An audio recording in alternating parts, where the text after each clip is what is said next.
എപ്പോഴും ഒരുപാട് സന്തോഷം തരുന്നതും കൂടുതൽ ആവേശത്തോടെ ജീവിക്കാൻ മുന്നോട്ട് കൊണ്ടുപോകുന്നതും എല്ലാം. അപ്പൊ ഇങ്ങനെയുള്ള ആഘോഷങ്ങൾ എപ്പോഴും നിങ്ങളുടെ എല്ലാവരുടെയും ജീവിതത്തിൽ ഉണ്ടാവട്ടെ.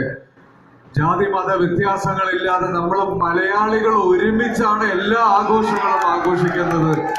അതാണ് നമ്മുടെ പ്രത്യേകത. ഇപ്പൊ നമ്മൾ പറയണമല്ലേ, അന്യ സംസ്ഥാനത്ത് നിന്നൊക്കെ ആളുകൾക്ക് അത്ഭുതമാണ്, എങ്ങനെയാ നിങ്ങൾ എല്ലാവരും കൂടെ ഇങ്ങനെ ഒരുമിച്ച് ആഘോഷിക്കണേ. പക്ഷെ നമ്മൾ മലയാളികൾ ശീലിച്ചത് ഇങ്ങനെയാണ്. നമ്മൾ അമ്പലത്തിലെ ഉത്സവമായാലും പള്ളിയിലെ പെരുന്നാളായാലും എന്തായാലും നമ്മൾ ഒരുമിച്ചുണ്ടാവും.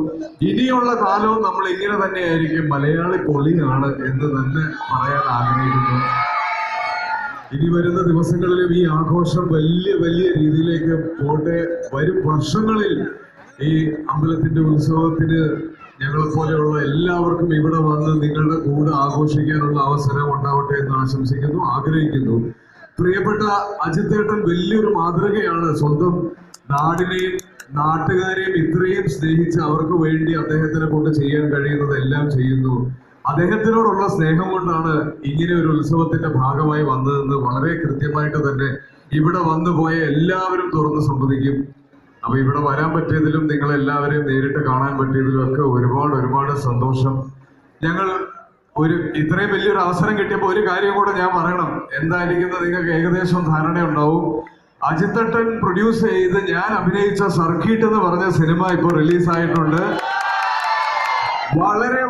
വളരെ മികച്ച അഭിപ്രായങ്ങളായിട്ടാണ് ആ സിനിമ. അത് പ്രാർത്ഥിക്കുന്നുണ്ടാവും. ജോലി ഇല്ലാത്തവര് ജോലി കിട്ടണമെന്ന് പ്രാർത്ഥിക്കുന്നുണ്ടാവും. അല്ലെങ്കിൽ വീട് വെക്കാത്തവർ വീട് വെക്കണം, വണ്ടി വേണ്ടവർ വണ്ടി വേണം. അങ്ങനെ ഭഗവാന്റെ മുമ്പിൽ പ്രാർത്ഥിക്കാൻ എല്ലാവർക്കും ഓരോരോ കാരണങ്ങൾ. ഇഷ്ടമുള്ളവര് തമ്മിൽ കല്യാണം കഴിക്കണം. അങ്ങനെ മൊത്തം പ്രാർത്ഥനകളുടെ പെരുമഴയാണ്. അപ്പോ അതിനിടയിൽ നമുക്ക് ഒന്നു മാത്രം പ്രാർത്ഥിക്കാം. ഒന്നുകൂടി നിങ്ങളുടെ ഇഷ്ടങ്ങളും ആഗ്രഹങ്ങളും ഒക്കെ പ്രാർത്ഥിക്കുന്നതിനൊപ്പം യുദ്ധം എന്ന് പറയുന്നത് എന്നും നഷ്ടങ്ങൾ ഒരുപാടുണ്ടാക്കുന്ന ഒരു അവസ്ഥ തന്നെയാണ്. അപ്പോൾ നമുക്ക് വേണ്ടി യുദ്ധം ചെയ്യാൻ സന്നദ്ധരായി പോകുന്ന, നമുക്ക് വേണ്ടി ജീവൻ വെച്ച് ജീവൻ പണയപ്പെടുത്തി മുന്നിലേക്ക് ഇറങ്ങുന്ന ആ ഇന്ത്യൻ ആർമിക്ക് വേണ്ടി നമുക്കൊരു നിമിഷം പ്രാർത്ഥിക്കണം.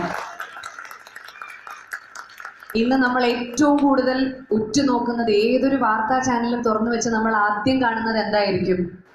പാകിസ്ഥാനിനെതിരെ ഇന്ത്യ എന്ത് ചെയ്തു, അല്ലേ? അതല്ല എല്ലാവരും നോക്കുന്നത്. ആണോ? ഇങ്ങനെ ഉറക്കം തൂങ്ങിയിരിക്കുന്ന എല്ലാവരും, അല്ലേ? അപ്പോ പ്രത്യേകിച്ച് എന്ത് ചെയ്യും, എങ്ങനെ ചെയ്യും എന്ന് യാതൊരു ബോധ്യവും ഇല്ലാത്ത ആൾക്കാരാണ് അപ്പുറത്ത് നിൽക്കുന്ന പാകിസ്ഥാൻ. അപ്പൊ അതുകൊണ്ട് തന്നെ ഇപ്പുറത്ത് നിൽക്കുന്ന ഇന്ത്യക്കാരൊന്നും